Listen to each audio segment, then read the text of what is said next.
shit. She said she know me, she know the old me. 24 shots later, Kobe. Never. What's going on, people? You know who it is. It's Tay Wiggs. I'm doing my own NBA power rankings for the NBA. 30 teams in 30 days. And let the countdown begin. Let's go!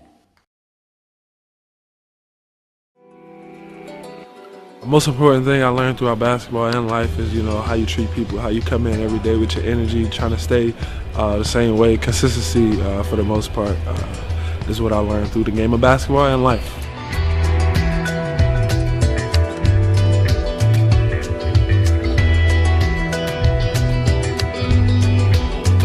Second quarter against Portland was one of the big reasons why the Nets got back in the game, as he's a factor defensively there again.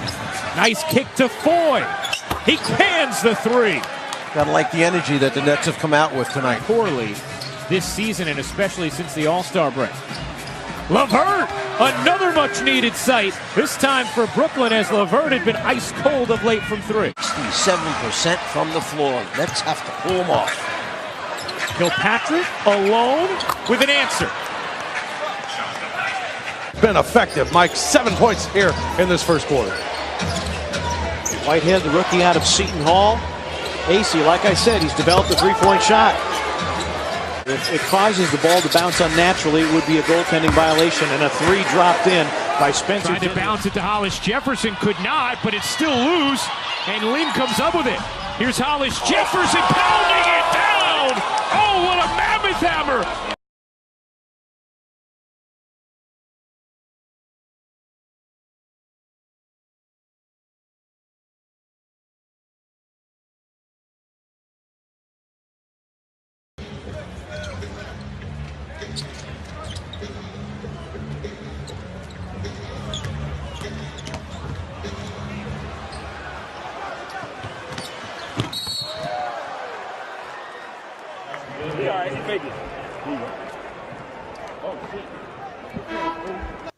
Good morning, people. You know who it is. It's Tay Wiggs coming live and direct from the man cave, as usual. For those not subscribed to my YouTube channel, hit that bell. If not subscribed to my Twitter, hit that bird at TAE_WIGGS.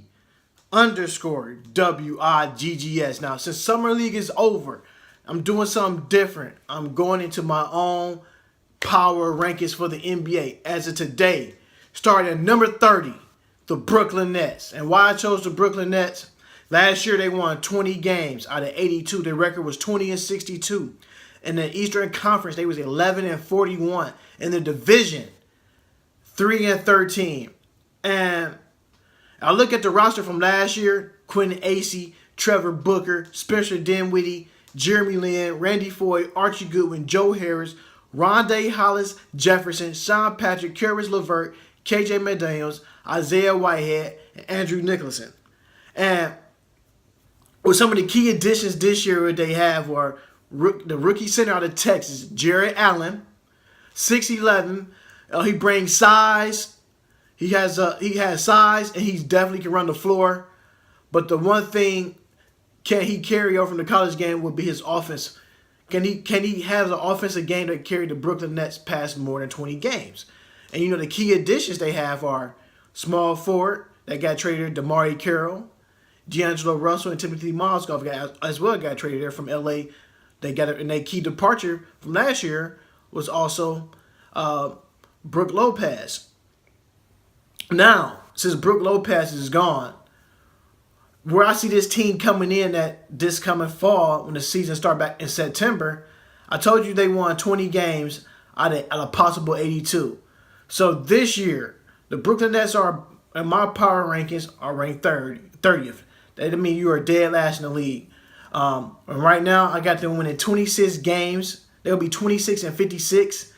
That's what I'm looking at right now. They still the same team.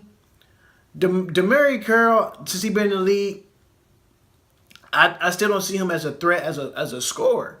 He's probably no more than best about 10 to 15 points a game, a night per person.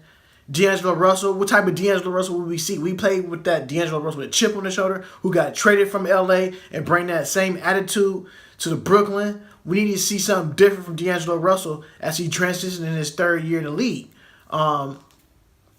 We just need to see more from him, as well as Timothy Mozgov. You know what I'm saying? He hasn't done anything as good since he left Cleveland when they won a championship a year or so ago. We just need more from the Brooklyn Nets. Right now, the Brooklyn Nets are guard heavy. Joe Harris, Randy Ford, Jeremy Lin, Spencer Dinwiddie, Sean Kilpatrick, Caris LeVert, KJ McDaniels, and also D'Angelo Russell. So the Brooklyn Nets have pieces. They need to trade something to get a superstar, even though it's going to be kind of hard to get a superstar to play for the Brooklyn Nets right now, just because of the type of team they are, the system they're running. Like I said, I don't see them no more at 26 and 56. They're probably going to be ranked at the darn near last offense. Defensively, I don't see them no more in the middle. I'm going to get them offensively, probably 29th in the league. Defensively, probably 27. But this is the reason why I added on 30 to my power rankings. They just need something else. And this roster is not a 40-point ball club win roster. I just see this roster as just being, hey, 26 and 56. They're gonna come out the gate slow. I can see them starting the season, the first game of the year. I can see them starting off probably at 0-10 before they get their first win. It's just a lot of things they need to handle. And I feel like this is a young team, a young ball club that got some potential. But right now, this year, I don't see them winning no more than 26 games. And this is the reason why I chose them. Maybe their starting lineup may go like this since they brought in Timothy Mozgov. You start him at center, D'Angelo Russell at your 1, DeMarre Carroll at your 3. I'll put Rondae Hollis Jefferson in at the 2. So you got your point guard, Russell. You got your shooting guard at Rondae Hollis and Jefferson. And your power forward, to go at your 4 spot, you got to go with Trevor Booker just because he might be the best kept player on their team, honestly spoken. So you might have your 3 stars on your team, realistically, your 3 stars, let's be honest, D'Angelo Russell, Trevor Booker, and it's going to be a toss-up between DeMarre Carroll and Jeremy Lin. But I do need to see more from Rondae Hollis Jefferson if this team want to go and make that next level. The East is depleted, folks, and we need to see more. Everybody's going west. Can the Brooklyn Nets step up to the plate and make a charge in the East? Can they do it? I just don't see them doing it. And like I said, last year the record was 20 and 62. I got them finishing this year at 26 and 56. This might be a year, as I was talking to one of my friends, he said this might be a year where somebody in the East make the playoff with the record of winning 30 games. I told him that's impossible. But you never know. It's the East. Anything is possible. He said 30 games. I said somebody make the playoffs in the East, you gotta win no more than about 37. So 37 wins to get you in the playoffs in the East right now. And you just need it. Guys in the East is heading west. I feel like the guys over here that's left in the East that can make an impact on some of these teams, like a Trevor Booker, a Spencer Dinwiddie, a KJ McDaniels, a D'Angelo Russell. If you want the Brooklyn Nets to be a household name, you have to come out the gates running fast. You got to commit. You have to win your first 3 or 4 games to set the tone for the NBA season. If you don't set that tone for the NBA season, coming out the gates, going 0-4 or 0-5, then pick up your first win 3 weeks into the NBA season, I'm going to be honest with you, that is too late. Trying to catch up to everybody else, right? You looking for your first win by your 4th week in the NBA, that's a month. So by the time you pick up your first win, you might be 1-9. Everybody else in the Eastern Conference packed 4-4, 6-5. So you have to come out the gates and win your first 2 or 3 games to set that tone early. So everything rubs on the team. If the team feels like they can believe they can win, they can come out and do this thing. And right now, like I said, before I go, this is my power rankings. Tell me what y'all think, what y'all just heard. This is what I think was coming from D'Angelo Russell. I think he can play with that chip on his shoulder. We need to see more from DeMarre Carroll. You know, DeMarre Carroll was not. They say he was taking shots at the Raptors. I don't feel like he was taking shots at the Raptors. He didn't bring that offensive attitude to the table like he was in Atlanta. That's what made him get that big contract in Toronto for $64 million. Like I said, if you go back in my past segments of him in the playoffs, when they needed DeMarre Carroll the most in the playoffs in Toronto, he was averaging about 3.5 points. That's not going to get the job done. Point blank, period. If you're going up against a LeBron James, a Marcus Morris, or a Markieff Morris in the Eastern Conference, you have to bring it to the table.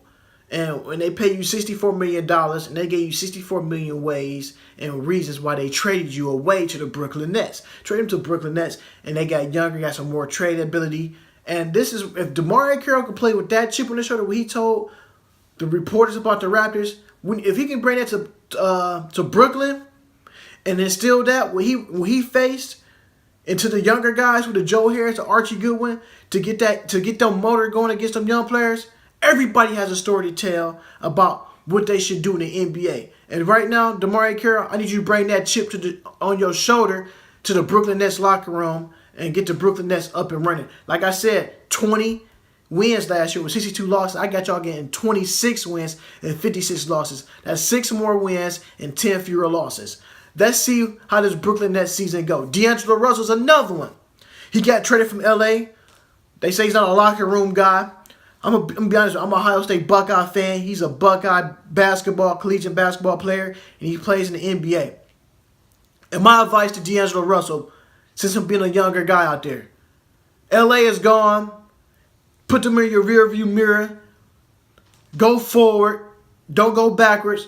Just go forward. Put that Brooklyn Nets jersey on and be a different guy in that locker room and learn from your mistakes. And sky's the limit for you, buddy. And I honestly believe that. Take your time. Do your thing. Timothy Mozgov, get an NBA championship ring. The only player on the Brooklyn Nets with a championship ring is Timothy Mozgov. He has to bring that same championship admiration to the locker room for the young Brooklyn Nets ball club. And I can feel like if he does that, they probably could possibly more than 26 wins. But right now, I got them at 26 wins and 56 losses. And that's my power rankings. Like I'm saying, I'm doing this 30 teams, 30 days. And until next time, folks, y'all know who I am. I'm Tay Wiggs. Coming live from the Man Cave as usual. Subscribe on my Twitter and hit that bird. Subscribe on my YouTube and hit that bell at TAE_WIGGS. Until next time, folks. Peace.